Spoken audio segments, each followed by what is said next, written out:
Detroit Lions fans, Detroit Den 313, back with another one. Stephen Will here. Thanksgiving. Thanksgiving. Apologize if you hear a little bit of noise. Ford household hosts Thanksgiving. So, yeah, I got some people here. We're taking a little break to get on here and talk some Detroit Lions football.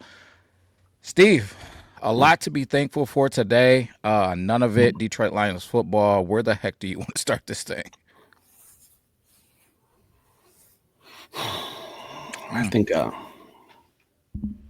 I think I'm just tired of getting fucked by refs. Will I think I'm just Mm, tired of it.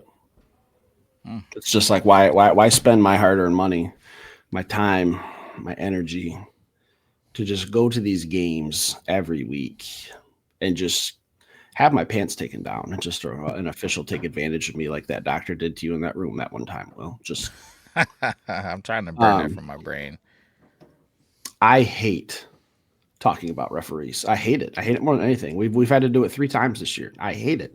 I don't want to do it, but I think this was the worst officiated game that the Detroit Lions have had this year.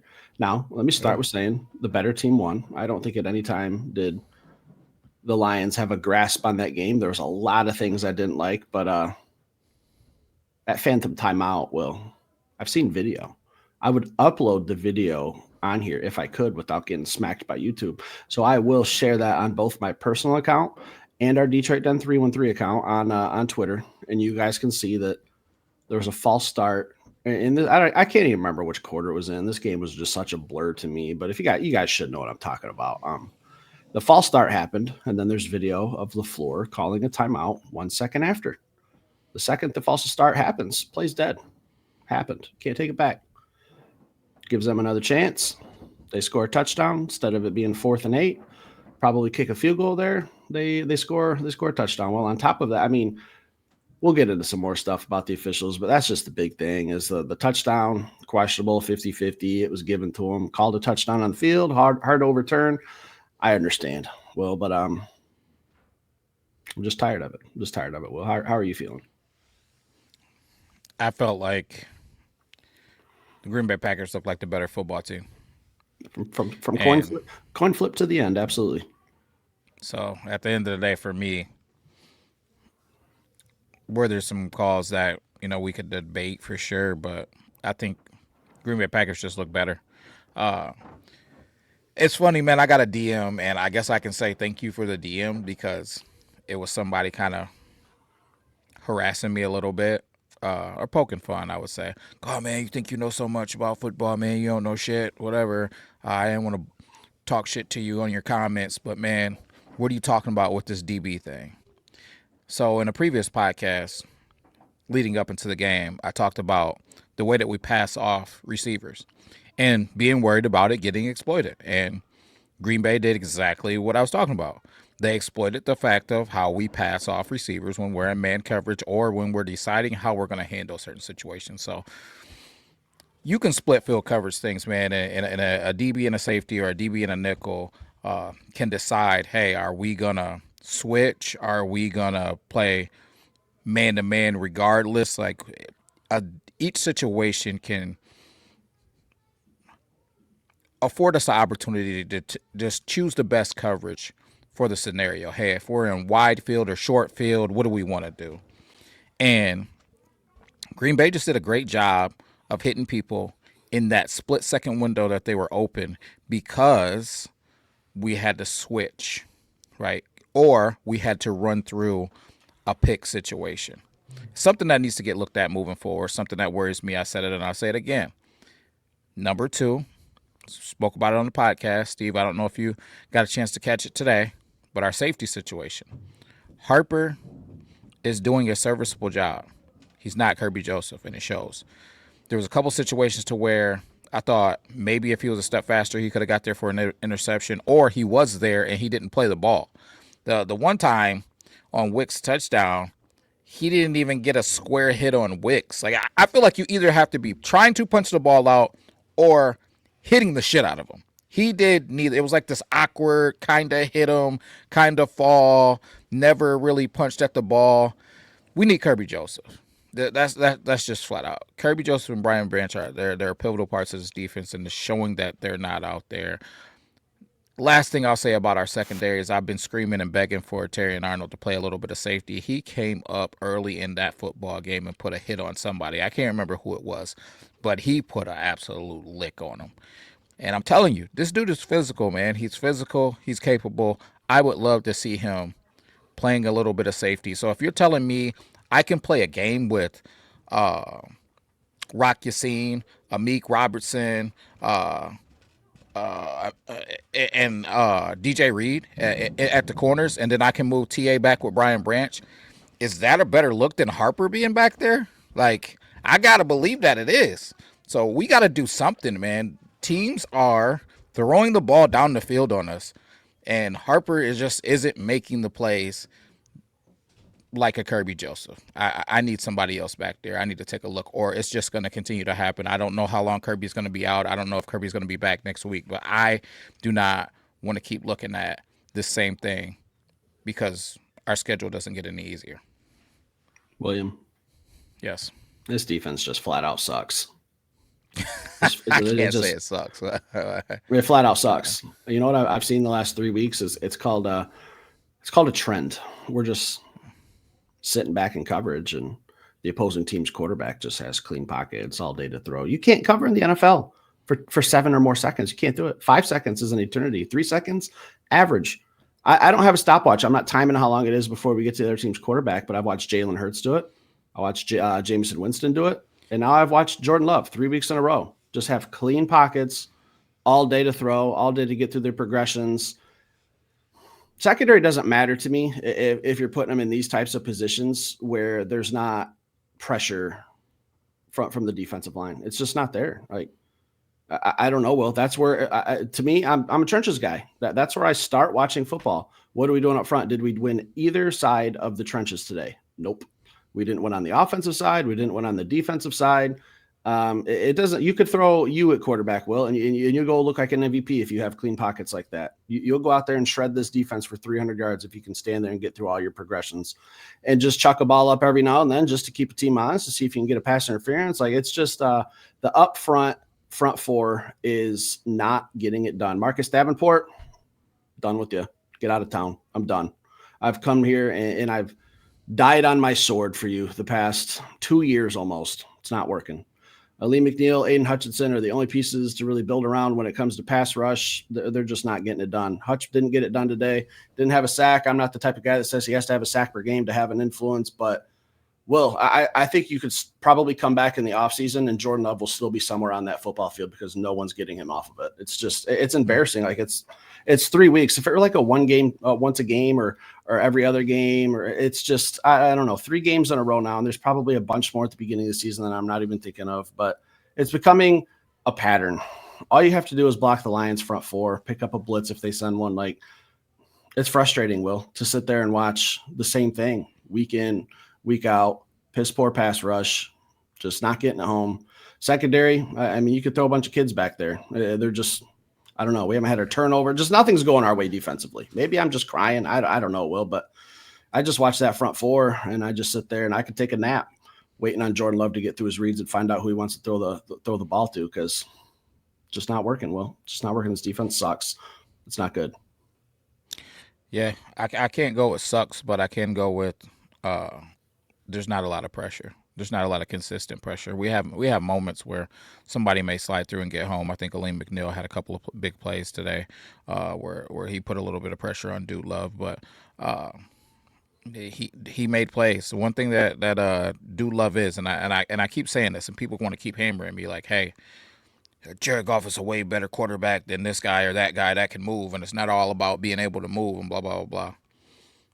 Dude Love just got off of the X just a little bit, just bought enough time to be able to make some throws today, and it made all of the difference in the world. Uh, Jared, I need you to get off of the X, man. I don't need you to be a scrambler. I know people keep saying, "Oh, you don't have to be." I agree. Don't need to be a mobile quarterback, but you do need to get off of the X. Jared throws from the X and he's shit when he gets off of the X. We got to fix that. We got to fix that because Frank Ragnow isn't going to come in and solve all of our problems. He can't play all 5 offensive line positions. So Taylor Decker a couple of times just got absolutely undressed today by Micah Parsons, and it is what it is. Micah Parsons is one of the best players in the NFL, defensive players in the NFL. So I mean, those type of guys are going to make good plays from time to time. I'm not going to sit up here and tell you that he's the worst player in the world because he got beat by Micah Parsons, but we just got to be better as a whole, man. We got to be better as a whole. Just period. The scheme's got to be better. We got to come together better as a unit. I know that we're struggling due to the fact of having guys missing, but there's no excuses, man. We got to figure this thing out, and that's what I expect us to do. Again, we got too many good dudes on the secondary not to find a way to get them on the field. Rock Yassin, DJ Reed, Amik, Terrion, they all need to be on the field at the same time. Brian Branch, obviously. I'm not. I don't get on here to bash players, but we need to find a way to have those guys on the field and not other players that aren't the caliber of those players. Even if it's not your true position, I think some of those guys are a better option than what he is at that position. And if we're talking about an extended period of time, which we already are, like Kirby Joseph has missed IR time at this point now. Kirby Like Joseph hasn't so, played since what, the Tampa Bay I don't Buccaneers know. games? It's been 5-6 Yeah, weeks now. It's damn near half the yeah, season he's missed. yeah. So it's we need to start taking a look at guys if this is what it's going to be because the film has been put out there. People know what Harper is and what he isn't. Like he's not a guy who's gonna Kirby Joseph. You can look off and he can bite and take the bait and then still make it back to the opposite side of the field. That Harper's just not that, man. And it is what it is. It's not to bash him. He's a special teams guy. He's a second rotational type of piece guy for a reason. He does his job on special teams, does it at a high level. But when it comes to playing the safety thing, we got an all pro safety that's sitting out there. Hey, why not mix in some of these guys who are phenomenal? Amik is a phenomenal man-to-man corner, man. He's an athlete. Okay, let's get him out there with DJ Reed and let them play, and let's see what TA can do, man. He's got experience playing on that back half. But him and Brian Branch, they've known each other since college. Like they got a connection. They might be able to communicate and do some stuff going back to the college days to just flow right into having something special on that back half. And I just want to see something else other than watching Harper be on other people's highlight tapes because that's all I see. It's him on other people's highlights. That's Him, what I like to hear. Will, let it out. Let that frustration out. There it is. I've been I'm tapping just at saying. it for weeks. Get it out of you. Yeah, he's taking a front row seat to other people's success, man. Like I just we need to figure something else out, man. So I don't know. Defensively, I'm not gonna say the defense sucks, man, but we're It getting sucks. exploited. People are understanding how to attack us now. We just got to move that next chess piece, man, and get people back on their heels instead of having us on our heels, or we're in trouble, man. From a pass rush situation, obviously it's not gonna happen. We're not even a pass rush team. And I hate to say, I watched the lean play a lot of defensive end today. And I don't have the snap numbers, so don't quote me tomorrow and somebody gets to read exactly what the snap count was or whatever.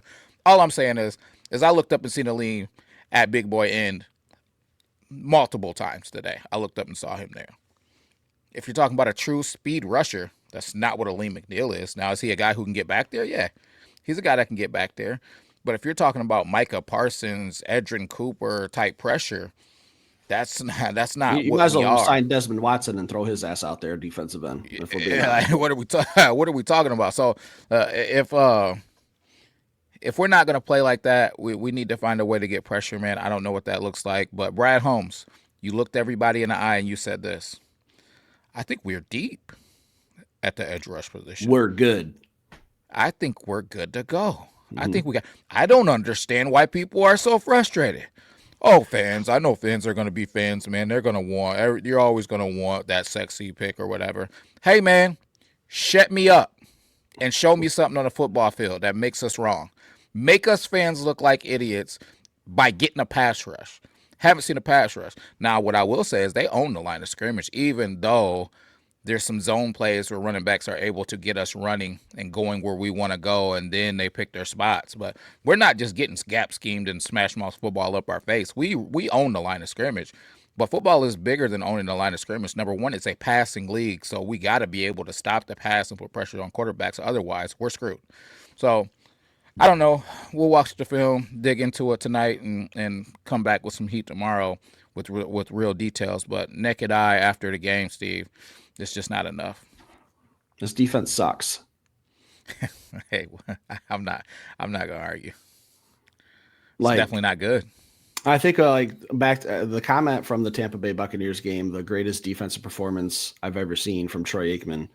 And I sit back and I really think, yeah, it was. I mean, it was great at the time, and I'm not trying to diminish it now with a little bit of hindsight and where we are, backs against the wall, fighting for our lives in the playoffs. But they were banged up. The Tampa Bay Buccaneers were banged up the game. Mike Evans, broken collarbone, out for the rest of the season. Emeka Abuka, questionable, shouldn't probably even have played. He was hurt.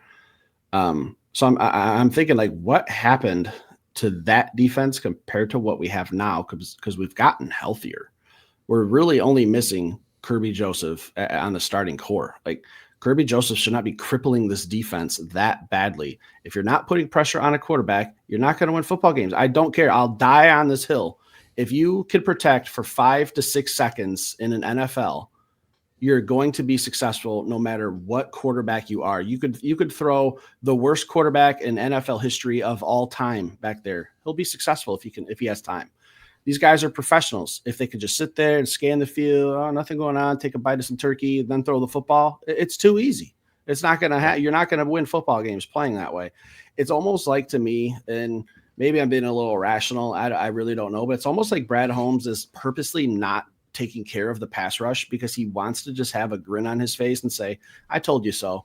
But here we are, Brad, in year fucking 3 of calling for the same thing over and over and over, and our defense.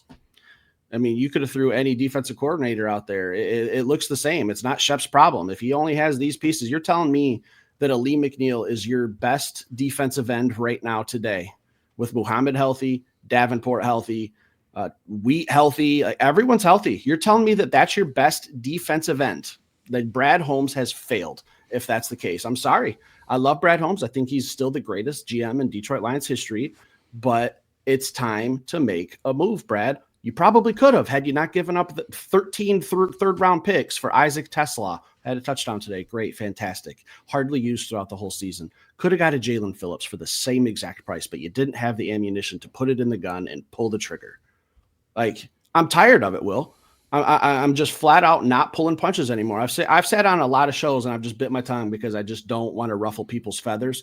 Gloves are off. I don't give a shit. Brad Holmes has failed this team with his projects, with his long-term development that haven't worked out. How many players you want to name? Hendon Hooker, he's working at Walmart right now. Like, Giovanni Manu looks good in a t-shirt on the sidelines, has a great exercise tape. He can jump high. Fantastic. I don't care. Who's Broderick Martin? Not on the team. Like, we're drafting projects instead of a guy that could maybe be better than a Thomas Harper, instead of a guy that could play true defensive end. Ali McNeil is a defensive tackle. I get it. That's what he is. I don't care what he did 20 years ago in high school. A lot of guys played other positions. When he went to college, he transformed into a defensive tackle. That's great if you want to put him out there at 310 pounds. He's not a pass rusher. He's an edge setter. That's great. Are you calling a stalemate a win? Because I call that a win for the offense. If you have one less guy to worry about getting to your quarterback, he's not going to get there. Like, I love Ali McNeil as a defensive tackle. He's not a defensive end, plain and simple. Yeah. Yeah. I hear you. And I probably 99% agree. The only thing that I would say is I think that they just believe in some of the things that they do schematically with guys like Derek Barnes. They want Derek Barnes to be able to rush a little bit. They want to play these games, and sometimes they work, sometimes they don't. And they definitely aren't going to work if you don't have all of the pieces, all the key pieces. And I think Kirby Joseph is just a key piece for what we do. I think Kirby Joseph covers up a lot of bad. I'm not going to say bad. I think he covers up a lot of mistakes, though. He covers up a lot of mistakes. A lot of those plays that Harper are just missing are plays that Kirby Joseph gets interceptions or PBUs. And him not being out there is just highlighting what's going on defensively. But Steve, we're 20 minutes in of defensive shit. Let's how you feeling about this offense? Dan Campbell is making massive mistakes with all of these fourth down calls. He's 0 for his last 6. When are you going to change your mindset about these fourth downs? It's not working. The stats are telling you it's not working. You're going for it at your 50 when your defense can't stop a cold. 2 plays later, 51-yard touchdown. What are we doing? Philadelphia Eagles, you went 0 for 5 and just kept hammering it, running it on 3rd and 2 up the middle, not stuffed. Running it on 4th and 2, stuffed. Fake punt from your own 40-yard line, stuffed. Dan, you don't have the best offensive line in football anymore. You don't. And then today you lost to Amon-Ra St. Brown, Jared Goff's number one checkdown guy, his number one most reliable receiver. And you thought it was a great idea to go for it from your own 50. And then we could talk about later in the game where maybe you should have took a field goal and make it a 1-score game. Didn't matter. But at the time, it could have made a difference, possibly. Stuffed. J-Mo dropped on 4th down. I get it. If that's St. Brown, maybe it's a catch. It's a catchable ball. I don't know, Will, but at these 4th downs, I freaking understand it's Dan Campbell's DNA to go for it on 4th down. It's easier to go for it on 4th when you have 3 all-pro guards, the best right tackle in football, and a borderline Pro Bowler in Taylor Decker at left tackle. You don't have that anymore. You played with a backup center and 2 backup guards today when you were struggling to pass protect or run block with your starters out there. The game has changed. You're not adapting. I love you. You're the best coach in Detroit Lions history. I got to say it, but you're not taking advantage of your strengths with, I don't know what the strength is on offense, Will. I don't know what the identity is because I didn't think Gibbs was going to have a great day today with how great the Green Bay Packers front 7 is. So I don't think that was the strength today. You lose Amon-Ra St. Brown. You're on your 3rd string tight end. 4th string tight end made a catch today. You don't have what you have had in the past to keep being this aggressive. Am I wrong, Will? Maybe I'm crazy. I can't tell you that you're wrong. I'll just tell you that I like a guy who is just going to be who he is. He lets the world know, hey, listen, this is what we do. And the players know it ahead of time. It's not something that he's making up on the game day. He knows on 3rd down, we're trying to make it 4th and manageable if we don't get the 1st down on 3rd, and we're probably going for it on 4th. I've heard Jared Goff talk about it, David Montgomery, Jameer Gibbs, O-lineman. Everybody's talked about it, so the players know it. It is what it is. So we can debate until we're blue in the face whether he should be doing it or not doing it. He's going to do it. So I'm just taking it with a grain of salt and just keeping it in the back of my mind whether I like it or not is what's going to be happening. My frustration is Jared Goff missing key throws. I got a text immediately when J-Mo dropped that ball. And it was like, man, come on, J-Mo, Butterfingers. He's got to catch the effing ball. Hey, listen. J-Mo is very fast. Very fast. He was running across the field at lightning speed, and the ball got thrown behind him. It wasn't an easy catch. And even Tom Brady said, next to impossible catch when you're running 100 miles an hour and the ball gets dropped behind you. Now, when I'm throttling down and I'm sitting in a hole like St. Brown is often and the ball goes behind me low or above my head, yeah, that catch is a lot easier to catch. But when I'm running 100 miles an hour across the field with a guy chasing me on my hip that I'm trying to catch the ball in stride and run away from, if Jared Goff puts that ball in front of him, it's a touchdown. We saw what happened when Jared put one in front of him later on in the game. He caught the ball with his freaking hands and almost took it to the house. Some of this stuff isn't a J-Mo thing, and it's damn sure not a J-Mo thing as much as people are solely putting it on him. You try running a 4-1 or 4-2 or whatever the hell he runs across the field and somebody throws the ball behind you and you're trying to catch it and keep flowing and go score. So now, listen, we do have rules in football. If it touches your hands, you're supposed to catch it, right? So I'm not going to 100% free him of catching the football. But I am going to say, I understand, if you want to be in the conversation of a Super Bowl quarterback, a top 5 quarterback, you got to get that football out in front of him. Because it's not like we're talking about a 40-yard throw down the field, Steve. All right, this is 10 yards. All right, 15 max. I'm trying to hit you in stride, get the ball out in front of you, let you run under it, keep going. So that's a frustration that I have offensively. I just feel like Jared's got to be better if we're going to have a chance to win a Super Bowl. He has to be better. He has to make plays, especially those plays in those moments. If you're going to miss on the ticky-tack play in the flow of the game where you just got bored and you didn't take care of business, man, because you were just not focused on that play. In those key moments, key situations, we're behind. We need to make a play. You need to be locked in, dialed in, and making those things happen. So, Steve, that's one frustration of mine. I don't know if we have but I do think that how much more you got? The last one, The last one is not a frustration. It is something that I think could end up being a blessing, Steve. And I don't know what St. Brown's situation is, but if St. Brown misses a little bit of time, by a One little to bit of 2 weeks. time, yeah, that's what they said already. That's what was said at the podium I saw. Okay. So if he's missing 1 to 2 weeks, this could be a blessing because now Isaac Tesla could get developed a little bit. We could be going into this thing. JMO and JG already looked like they were starting to build a little bit of a rapport because he knew he needed them. He started moving them around to the outside, inside, flanker, the X. Like he's bumping around. He's the number one guy in the progression now. Listen, I think this could be something where Jared Goff finally gets an opportunity not to have his two main characters out the movie, man. He ain't got his two heroes. He don't have Lagoda. He doesn't have St. Brown. Now he's got to build a rapport with these other guys.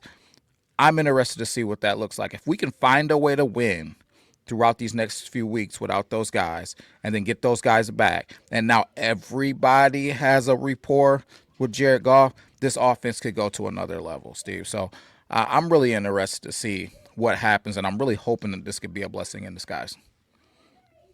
We have to get to that point first, Will, because Yeah, we're not in the playoffs right now as it sits today. true. So that was going to be my next question. Playoffs still a chance because the division went bye bye today. You're not winning the NFC North. It's done.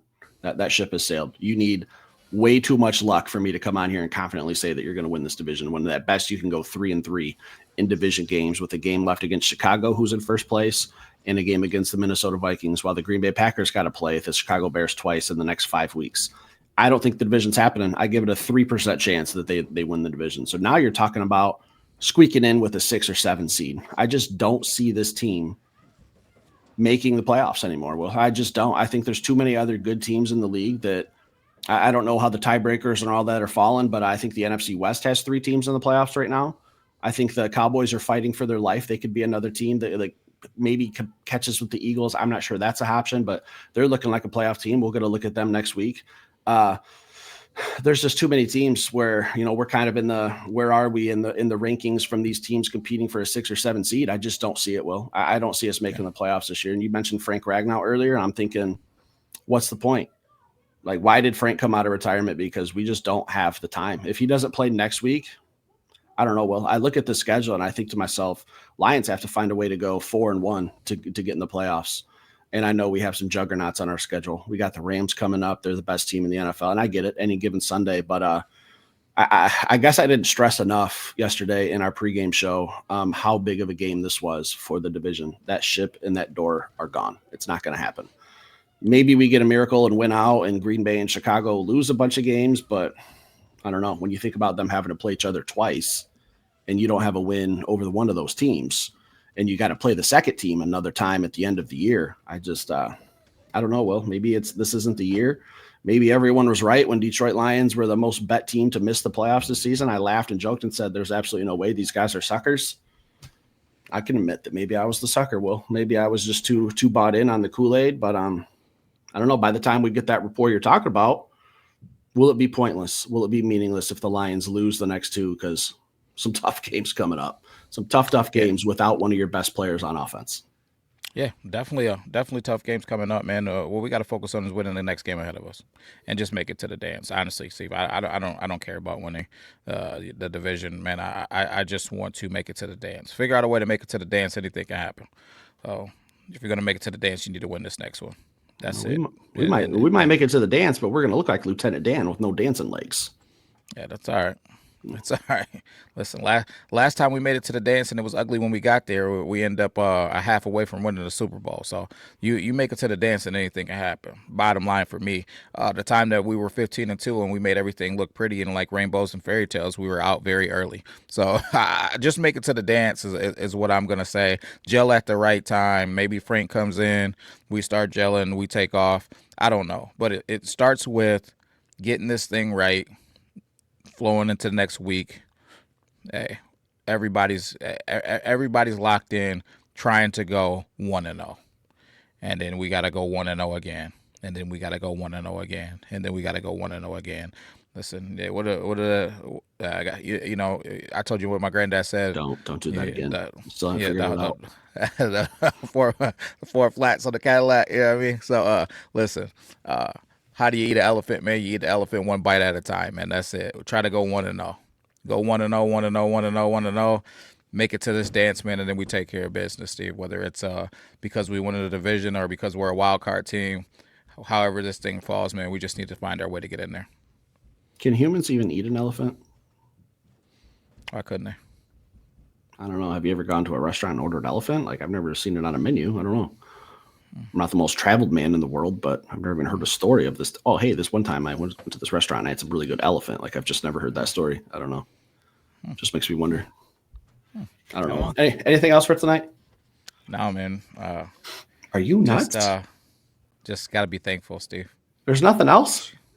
I don't have anything. I gave you 30 minutes, Will. I gave you 30 minutes to acknowledge that my man Tom Kennedy today played the best game possibly of his career today. I don't know. I'd have to go look back at some stats, but no love. Tom Kennedy. Can't even give him a shout out. Nothing. No. There was a point in today where I thought that this might be a Tom Kennedy show today, but I can't give him too many flowers. We were about two more catches and a touchdown away from it being a Tom Kennedy show. Will we were that close? Yeah. We were close. We were close. He did play a good game, though. Shout out to TKA5, man. Also, I don't know if you noticed Jared Goff's. I don't know. Was it a 55-yard run he had there at one point in the game? Broke a couple tackles, hit a juke, a hurdle. Maybe 8 yards, Steve. Maybe 8, potentially. I'm not getting off. 55-8. I can see where you could get them mixed up, though. I'm not leaving. I'm not getting off here until I see the official rushing stats for Jared Goff. 24 yards. Will he broke off a 24-yarder? No love. I don't know. Made the whole Green Bay Packers defense look foolish. All of them. Stick around, hit that like button. We'll be back later with another show. Peace.